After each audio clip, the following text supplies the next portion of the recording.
ये बात तब की है जब शहंशाह अकबर और बीरबल की पहली मुलाकात हुई थी।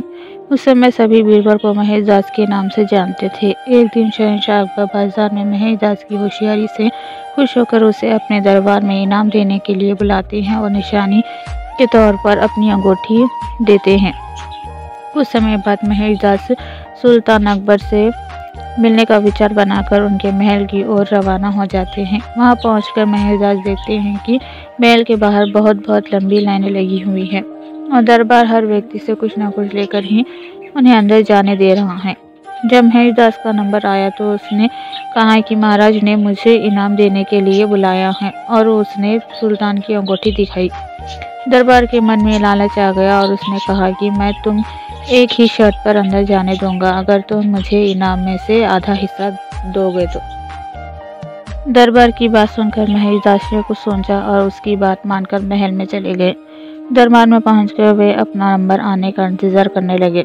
जैसे ही महेशदास की बारी आई और वो सामने आए तो शहंशाह अकबर उन्हें देखते ही पहचान गए और दरबारियों के सामने उनकी बहुत तारीफ की।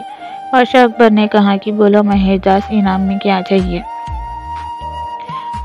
तो महेशदास ने कहा कि महाराज मैं जो कुछ भी मांगूंगा क्या आप मुझे इनाम में देंगे। बादशाह अकबर ने कहा बिल्कुल मांगो, क्या मांगती हो। तब महेशदास ने कहा कि महाराज मुझे पीठ पर 100 कोड़े मारने का इनाम दे। महेशदास की बात सुनकर सभी को हैरानी हुई और बादशाह अकबर ने पूछा कि तुम ऐसा क्यों चाहते हो। तब महेशदास ने दरबार के साथ हुई पूरी घटना बताई और अंत में कहा कि मैंने वादा किया है कि इनाम का आधा हिस्सा मैं दरबार को दूंगा। तब अकबर ने गुस्से में आकर दरबार को 100 कोड़े लगवाए और महेशदास की होशियारी देखकर अपने दरबार में मुख्य सलाहकार के रूप में रख लिया। इसके बाद अकबर ने उनका नाम बदलकर महेशदास की बीरबल कर दिया। तब से लेकर आज तक अकबर और बीरबल की कई किस्से मशहूर हुए।